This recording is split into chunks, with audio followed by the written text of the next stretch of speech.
Do you know when you see a transfer window and you think, no chance, and then you start to convince yourself, actually, maybe this could happen? I'm guilty. I'm guilty of doing that with the Harvey Elliott transfer rumour as well. But anyway, welcome to the West Ham Transfer Rumour Show, where we take a look at all the big Hammers headlines over the last 24 hours or so. And whilst the names have not changed, their stories have been updated. And in regards to Hadji Malik Diouf, he's passed his medical and he just needs to sign on the dotted line and finish his media duties. So hopefully, fingers crossed, he doesn't mind a porter cabin or two, and nothing he's seen today has put him off. But all being well, we should get the official announcement that Diouf is a Hammer very, very soon, and Graham Potter has got his first major signing of the summer. Anyway, welcome to Hammers Chat. If you're new around here, please do subscribe. We hit 44,000 subscribers over the weekend, so massive thank you. Thank you to you. All 44,038. Big thank you. But a third of you are not part of that, so please do subscribe. If you're watching on your TV, I appreciate it's a bit trickier to subscribe. Please do get your phone out and just do it on your phone while you're listening. It's easier for you because you can keep listening. Just get your phone out, subscribe. Thank you. Also, drop a like on the video as well by clicking the thumbs up button. Can get over 1,000 likes. That would be fantastic. Thank you very much for the support recently. It keeps me going. It's a morale boost. I promise you, you might underestimate the power of clicking that thumbs up button, but it helps out the video. And I promise you, for morale, it's good. It's motivational. Right. Transfer rumours. We're going to do if you know what's happening now.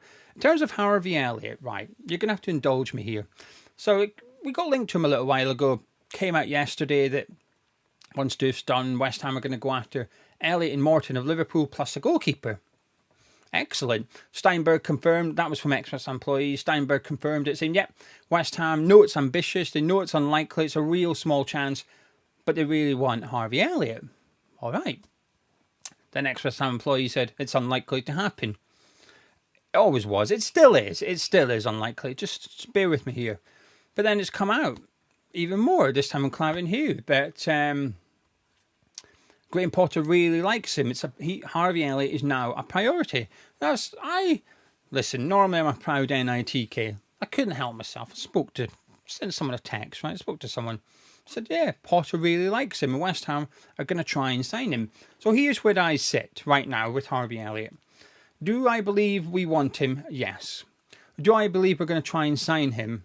Yes. Do I believe we will sign him? No. Why?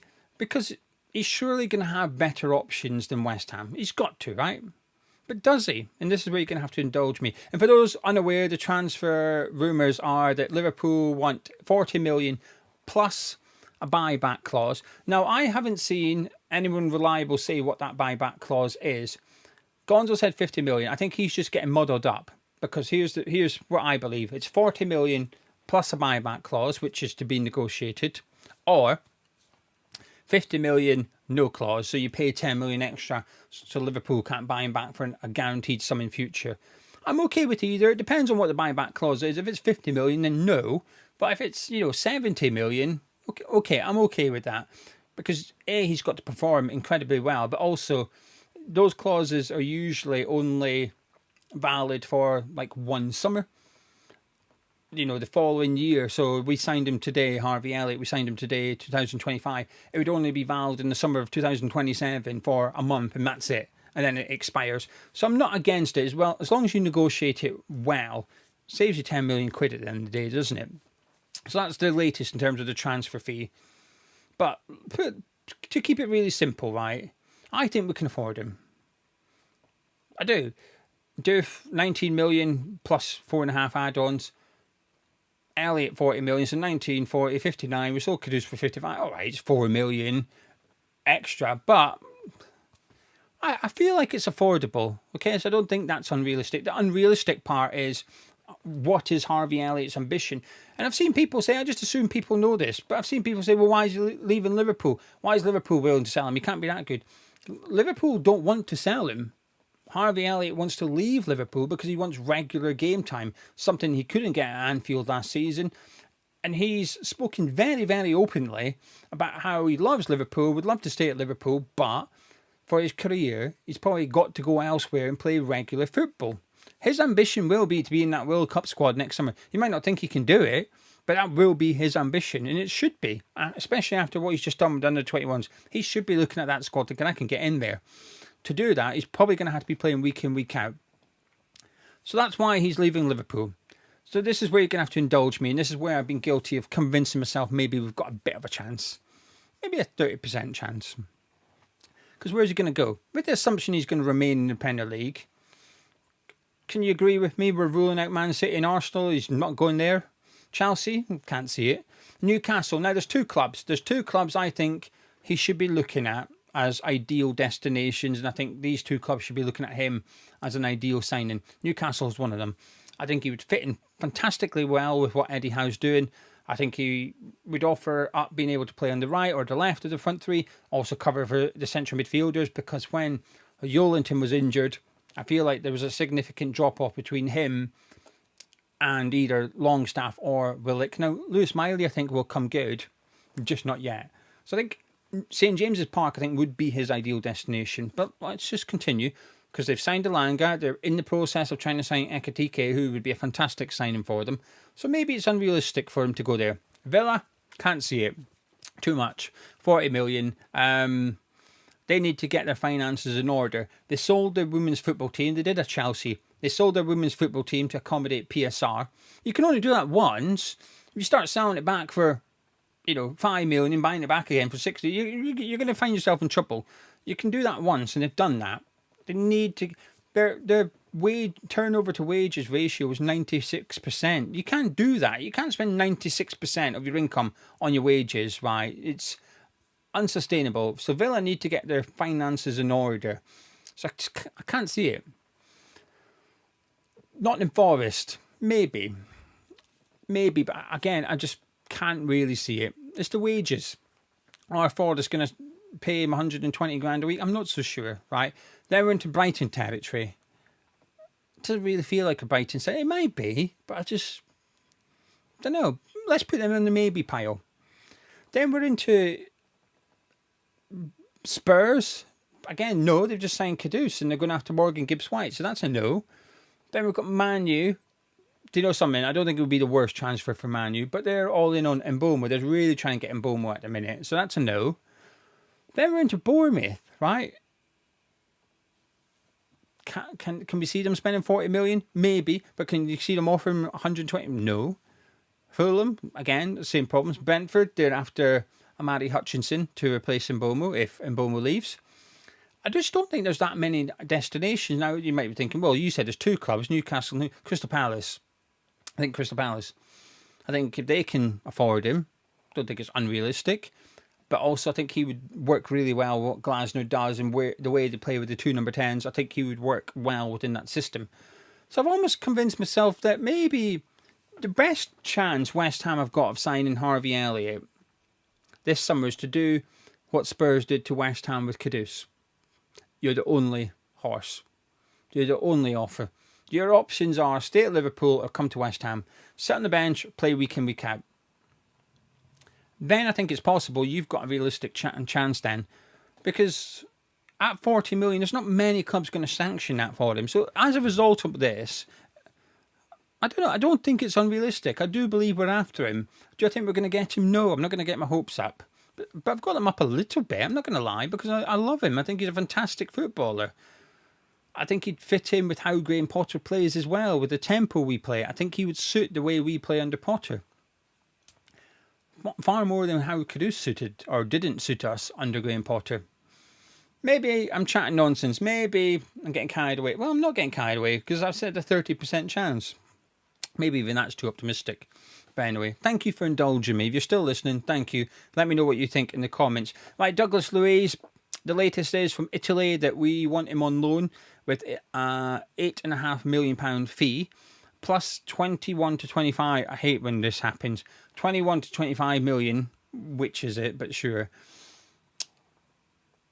So it's a loan with an option to buy, so we can choose to buy him. However, if certain metrics are met, it becomes an obligation, so we have to buy him. So obviously it'll just depend on appearances and possibly where we finish in the league. If we finish in the top 8, then we have to buy him. That's the latest from Italy. That we do want Douglas Luiz, but that is our offer. Unsure how much I believe that one. Being linked to Khannouss of Leicester City. Massive yes, please. I've covered him enough times, I think, on this channel. I really like him. I think he'd done well at Leicester. He was just in a crap team. But can play on the left, can play in the middle. I'm not really seeing him on the right. He can maybe do a job there, but I don't really want to see him do that. The only thing is, I'm putting him and Mateus Fernandez of Southampton in the same bracket here. I think with Fernandez, he can play deeper. He can be that number 8. Khannouss, I'm not sure. I'm not sure he can. I think he was tried on a couple of games. He played a bit deeper for Leicester, and it didn't really work. But can you just say, well, that's Van Nistelrooy and Leicester, that's why it didn't work? Maybe. But I think he's a wonderful footballer, and I think whoever gets him gets a really good player. I'd be happy we signed him, and a lot more realistic than Harvey Elliott at this point. Now, in terms of goalkeeper, a new name that we got linked to a couple of days ago, and that was Zetterer of Werder Bremen. Now, here's the situation with him. I'll speak about him as a goalkeeper. Price tag's about 5 million. Nothing that's going to break the bank. He's literally just turned 30, and I mean, his birthday was 2-3 days ago. First choice at Bremen last season. Last summer, there was a possibility Manchester City were going to sign him because Ederson was possibly going to leave and go to Saudi, and City had earmarked Zetterer as one of the potential replacements. Now, the idea would have been he goes to City and Ortega became the number 1. He became the backup goalkeeper at City. But obviously, Ederson didn't leave, so he stayed at Bremen. And he's an all right keeper. He's okay. I'm just not convinced he's would suit us with how we play with Potter, which is the expectation is that we're going to increase the need for our goalkeeper to be comfortable with the ball at his feet and be able to play it out from the back. He's not the best with his feet. I think he's a good goalkeeper in regards of commanding his box and high claims and whatever. Shot stopping's fine enough. It's a strange thing, isn't it? Shot stopping. I just assume every goalkeeper is good at shot stopping. Are you a goalkeeper if you're not good at shot stopping, right? But I appreciate some are better than others. I think he's an average keeper, right? But the situation's literally just changed for him at Bremen. So last season, they've changed manager. So they had, let me get this right. They had Werner, who was the Bremen manager. He's gone to Leipzig now. But at the end of the season, he basically says, oh yeah, this is my number 1 next season. Like, I'm not worried about changing goalkeeper. And the reason that this is a conversation is because they've got Backhouse, who was out on loan last season, 21 years of age. A lot of hype and expectation on Backhouse. They think he's going to go on and become the number 1 for Werder Bremen. So it's just a case of when do they introduce him. So this is why it was sort of dismissed. Now, Steffen's gone in to replace Werner, who's now at Leipzig. So Steffen was asked about it, and he basically said the shirt's up for grabs. I've got 2 good goalkeepers. We're going to have a look at both. They can both state their claim, and then I'll decide. So his situation at Bremen has changed drastically since the end of the season because of the manager change. So he could be available. He's only got a couple of years left on his contract as well, so he could be affordable, but he's not necessarily a goalkeeper I would get overly excited about. Suzuki's more exciting, albeit I've only seen him play 1 game. But Khannouss's teammate with Hermansen, him or Michael Cooper would be the goalkeeper I want us to sign. If I could pick which keeper we sign, it would be Hermansen or Cooper. Only because I've not seen Suzuki play enough. I don't know enough about him. I appreciate lots of people are excited by him. That's good. But I can't want him because I've not seen him play. Zetterer, he's just not someone I think, oh yeah, get him in. I'd prefer him to Adam Ramsdale, right? On a scale of Ramsdale, Hermansen, he's closer to Hermansen than Ramsdale, right? Good news. Sunderland want Ramsdale. Come on. Get him. I'll be relieved when someone signs Ramsdale. I'll feel good. This was the Lopetegui thing.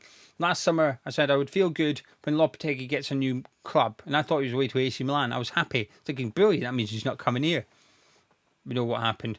So as long as Sunderland fans don't start an online petition and protest against the signing of Adam Ramsdale, Fingers crossed that Ramsdale ends up at the Stadium of Light. I just don't want to see him at West Ham. Zetterer, he'd be an okay signing, but it's not someone that I feel would come in and boot Ariel out the team, and that's what we've got to be buying. I still want to see a goalkeeper signed, just not that one. Anyway, there you go. That's your latest West Ham transfer rumours. Let me know what you think. Is there anyone in particular you're looking at thinking we should sign him? What do you think of the transfer rumours mentioned?